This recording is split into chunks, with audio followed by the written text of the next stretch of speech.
Sur le thème de recherche, le développement de la réhabilitation communautaire des personnes suivant un parcours psychiatrique au Burundi, l'Université du Burundi, via la Faculté de psychologie et des sciences de l'éducation, en partenariat avec la Haute École Louvain à Hainaut, le Centre neuropsychiatrique de Kamenge et l'Académie de recherche et d'enseignement supérieur, a organisé vendredi 3 février 2023 au CELAB un atelier de restitution des résultats de recherche. Dans son discours d'accueil des invités, le vice-recteur a rappelé le cadre de partenariat de cette étude et les résultats escomptés. Cet atelier est organisé par l'Université du Burundi en collaboration avec deux institutions d'enseignement supérieur belges. Le projet intitulé Développement de la réhabilitation communautaire au profit des personnes suivant un parcours psychiatrique au Burundi, dont on présente aujourd'hui les résultats de base, est exécuté par la Faculté de psychologie et des sciences de l'éducation de l'Université du Burundi, la Haute École Louvain à Hainaut de Belgique,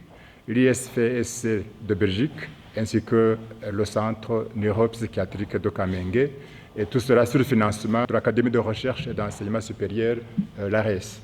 Ce projet a été pensé suite à des besoins constatés dans le domaine de la prise en charge des malades mentaux au Burundi. À l'heure actuelle, l'accompagnement thérapeutique des patients psychiatriques se concentre essentiellement sur le moment de l'hospitalisation. L'approche est autocentrée et relativement forte.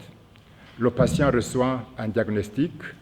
Il est accompagné au niveau médicamenteux et psychologique pendant l'hospitalisation, mais hélas, peu d'attention est portée au projet de vie. Cette approche est l'un des facteurs qui entraîne un grand nombre de rechutes non contrôlées et un grand nombre de patients en souffrance dans leur communauté de vie. Commencé en septembre 2022, ce projet s'étalera sur 3 ans et il vise la réhabilitation communautaire, la réhabilitation psychosociale dans les provinces où se situe le CNPK et ses antennes, c'est-à-dire principalement dans les provinces de Gitega et d'Ongozi. L'objectif global de ce projet de recherche et de développement, donc PRD, est que les directives nationales pour l'intégration des soins de santé mentale dans le système de santé du Burundi se concrétisent davantage et en permettant aux personnes suivant un parcours psychiatrique de réaliser leurs rôles sociaux dans une société comprenant la maladie mentale. Plus spécifiquement, le projet vise à permettre aux personnes souffrant de maladies mentales de participer activement à leur processus de réhabilitation dans la communauté de vie. Par ce projet donc, l'Université du Burundi et ses partenaires souhaitent pouvoir contribuer à l'amélioration de l'intégration des personnes souffrant de troubles mentaux dans leur communauté par le développement de la réhabilitation communautaire. La coordinatrice nord du projet, en même temps coordinatrice de la Haute École Louvain à Hainaut, nous brosse l'articulation des axes de recherche du projet, les partenariats et ses mécanismes de mise en œuvre. C'est un projet de 3 ans qui est mené avec la faculté de psychologie de l'Université du Burundi, avec la Haute École Louvain à Hainaut en Belgique, avec la Haute École ISFSC, c'est une école sociale à Bruxelles, et avec le Centre neuropsychiatrique de Kamenge. Le projet il s'articule, comme je disais, sur 3 ans, avec une première année où on est vraiment dans une année de réflexion, où on va analyser le contexte burundais, donc quel est le profil occupationnel des patients, quels sont les facteurs de rechute, quels sont les facteurs qui facilitent ou qui entravent justement cette réhabilitation. Ensuite, on va prendre tous les éléments de cette étude donc, qui vient d'être restitués, les comparer avec les projets de réhabilitation communautaire qui existent déjà un peu partout dans le monde pour pouvoir construire un modèle burundais. Donc ça c'est vraiment la première année ici du projet où on va prendre le temps pour ne pas faire de copier-coller. Ensuite la deuxième année ça va être une année essentiellement de formation où on va former les prestataires de soins, on va former les agents de santé communautaire et d'autres acteurs communautaires, renforcer toutes les actions de sensibilisation de la communauté, puisqu'on sait qu'un des axes de réussite de la réhabilitation, c'est que la communauté soit accueillante pour le patient. Et la troisième année du projet, alors justement, ça sera la mise en place du projet. Donc, Ça va être mis en place au CNPK ici à Bujumbura et aussi dans ces 2 antennes à Ngozi et Gitega. L'objet et la méthodologie de recherche de l'étude vers l'approche pathocentrée ont été esquissés par l'équipe de chercheurs. Donc voilà, on est parti des constats que au Burundi et dans les centres psychiatriques en fait, qui prennent en charge les patients, l'approche qui est plus mobilisée, c'est vraiment une approche pathocentrée, où en fait on se focalise plus sur la maladie elle-même et à travers chimiothérapie qui est souvent mobilisée comme traitement. Et l'on constate que, en fait, au sortir de l'hôpital, le patient il est presque délaissé à lui-même parce qu'il y a un effet, en tout cas, au niveau du pont entre l'hôpital psychiatrique et la communauté. Maintenant, on s'est dit, parce qu'on a déjà constaté qu'il y a beaucoup de rechutes en fait, qui sont enregistrées. Je dois rappeler par exemple que sur l'année 2022, nous avons constaté que pour la population psychiatrique qui a consulté le CNPK, sur les quelques 900 patients qui ont consulté le centre, autour de 600 patients avaient fait au moins une rechute. Donc il y en avait même qui avaient fait autour de 4 et plus en fait, de rechutes. Et donc maintenant, l'objet de l'étude, c'est vraiment de pouvoir interroger le contexte dans lequel évolue le malade et arriver à pouvoir mettre en évidence les facteurs de rechute et penser à des conditions qui pourraient permettre en fait la réhabilitation communautaire du patient et en conséquence la diminution des rechutes chez les patients. Et les résultats que nous attendons évidemment ce sont ceux-là, c'est vraiment de pouvoir arriver à, dans un premier temps, dégager les profils de patients psychiatriques et mettre en évidence ces facteurs de rechute dont je parlais.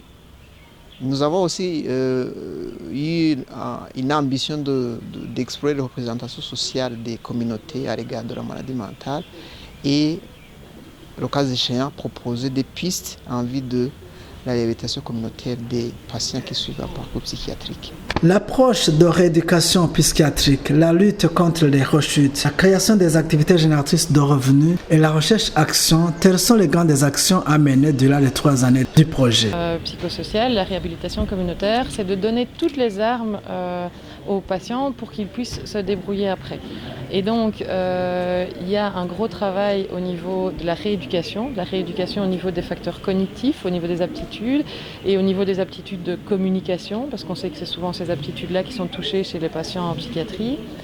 Donc il y a cet axe-là, il y a l'axe aussi que le patient soit acteur de sa maladie, qu'il comprenne sa maladie, qu'il comprenne ses symptômes, qu'il comprenne les rechutes pour pouvoir y faire face lui-même, qu'il construise son projet de vie, et donc là ça passe par le travail. Et puis il y a tout un axe sur la société, en aidant à déstigmatiser la maladie mentale et à ce que la société soit plus inclusive pour lui. Donc non, on ne va pas financer des médicaments, on ne va pas financer des remises du patient dans sa communauté, mais par contre on va l'aider à retrouver toutes les aptitudes pour pouvoir soit retrouver son boulot, pour pouvoir avoir une petite activité génératrice de revenus qui lui permettra d'acheter ses médicaments. Donc le but est vraiment, comme c'est un tout petit projet de 3 ans, c'est que de donner toutes les armes aux patients pour qu'ils puissent se débrouiller seuls par après. C'est comme on disait, c'est une recherche-action, c'est-à-dire qu'on va vraiment, la volonté est vraiment que les savoirs de l'université soient au profit de la communauté. Et donc on veut instaurer la réhabilitation communautaire, la réhabilitation psychosociale. Et comme je le disais, donc il y a un axe individuel de rééducation et de maîtrise de la maladie et l'axe sur la société. Et donc on va agir sur ces 2 choses-là pour avoir une meilleure participation sociale du patient dans la communauté. Tout un tas de facteurs interviennent dans la rechute des patients psychiatriques, dont il faut s'atteler tant en amont qu'en aval. Dans un premier temps, nous avons les facteurs qui sont liés à la personne elle-même, ça veut dire le patient. Et là, nous avons noté que certains des patients en fait, que nous avons eu à rencontrer dans le cadre de cette étude ont un désintérêt évident des soins psychiatriques jusqu'à abandonner certaines molécules, simplement parce qu'en fait, ils ne guérissent pas. Et certaines des molécules coûtent extrêmement cher qu'ils arrivent à abandonner certaines molécules parce que simplement, en fait, ils se soignent mais ils ne guérissent pas. Et l'autre élément en fait, qui est lié à la personne elle-même malade, ce sont les effets secondaires de certains médicaments qui sont insupportables pour certains. Je devais mettre en évidence, par exemple, les effets secondaires qui concernent la fonction sexuelle. On sait que pour les hommes, perdre sa virilité, c'est vraiment un problème. Nous avons eu, par exemple, des hommes en fait, qui disaient que certains des médicaments qu'ils prennent les rendent impuissants. Donc voilà qu'on est dans la société burundaise, on sait que ça risque de poser problème. Donc au lieu de devenir impuissant sexuel, ils préfèrent abandonner certaines molécules. Bon, alors deuxième catégorie de facteurs, ce sont les facteurs qui sont liés à l'environnement familial. Et là, nous ciblons par exemple les conflits conjugaux, en fait, des maris qui ne tolèrent pas ou qui n'acceptent pas cette longévité de la maladie mentale chez les épouses et qui finissent par les renvoyer carrément à travers des répudiations. Dans tous les cas, en tout cas, une série de conflits entre les conjoints au niveau de la famille. Une troisième catégorie, sont les facteurs liés à l'hostilité de l'environnement, de l'entourage en fait, du patient. On a vu en fait que certains malades sont stigmatisés, voire discriminés, jusqu'à ce qu'en fait, ils sont exclus de certaines activités qu'ils exerçaient avant, parce qu'en fait, on crée que, au sein de l'opinion, certaines pathologies psychiatriques seraient transmissibles. Et ces malades, des fois, sont vraiment éloignés du reste des humains parce qu'on craint que, les contaminent de leur maladie. Une quatrième catégorie, sont les facteurs liés à l'environnement social. L'environnement social. Et là, nous avons ciblé, par exemple, une absence d'implication des autorités au niveau de la base dans l'intégration du malade.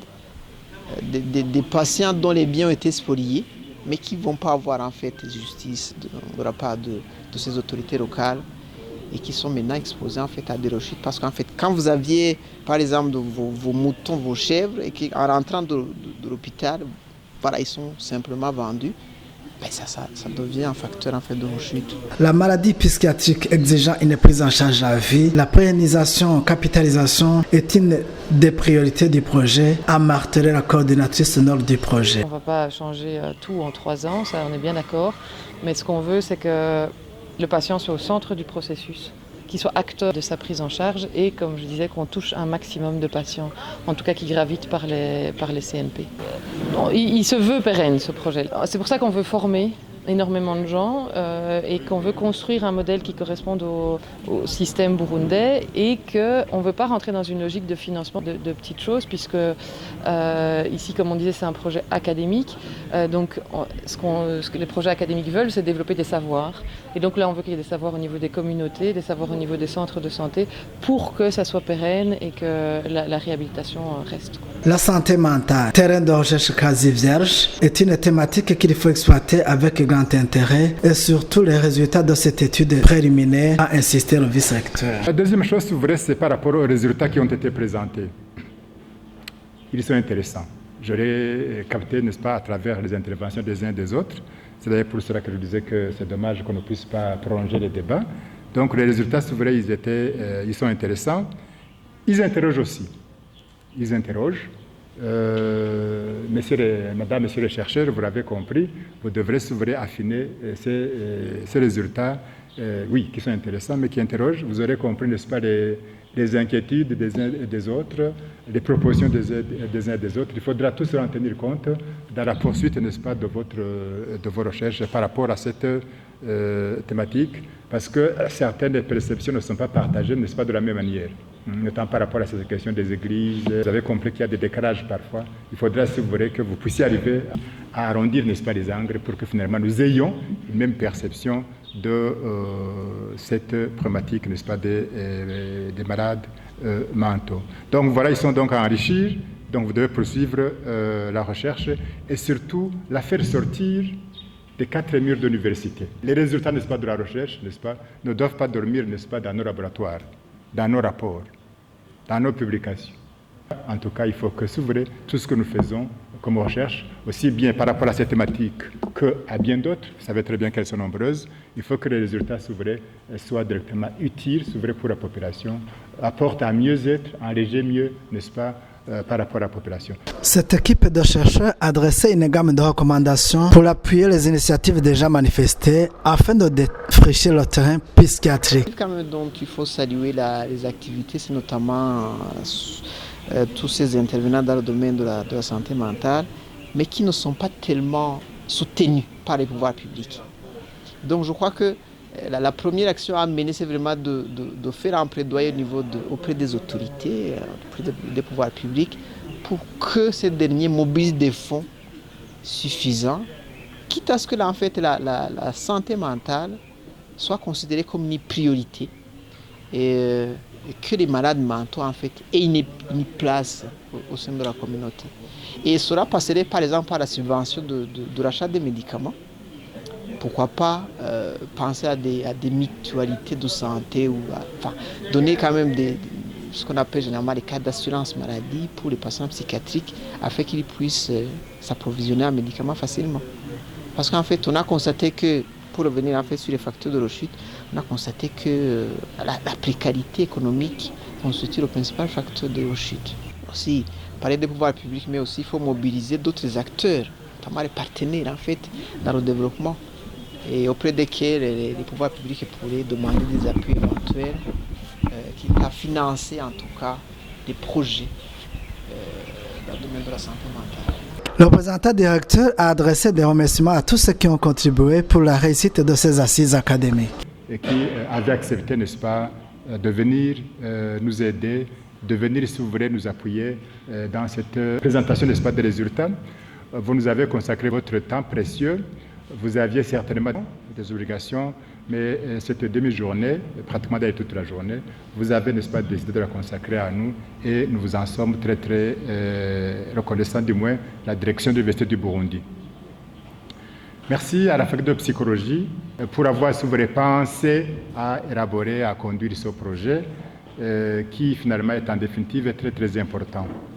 Je crois que madame et monsieur les membres du CREDIS, vous aurez constaté, si vous voulez, combien est-ce que le public attend beaucoup, beaucoup, beaucoup de vous. Merci aussi aux collègues du Nord. Vous avez fait un très long chemin de la Belgique à ici. C'est pas à côté de la Belgique, c'est pas à côté. Mais donc, vous avez, si vous voulez, encore une fois, vous aussi, accepté de venir nous aider, appuyer l'équipe. Et nous vous en sommes, si vous voulez, très, très reconnaissants.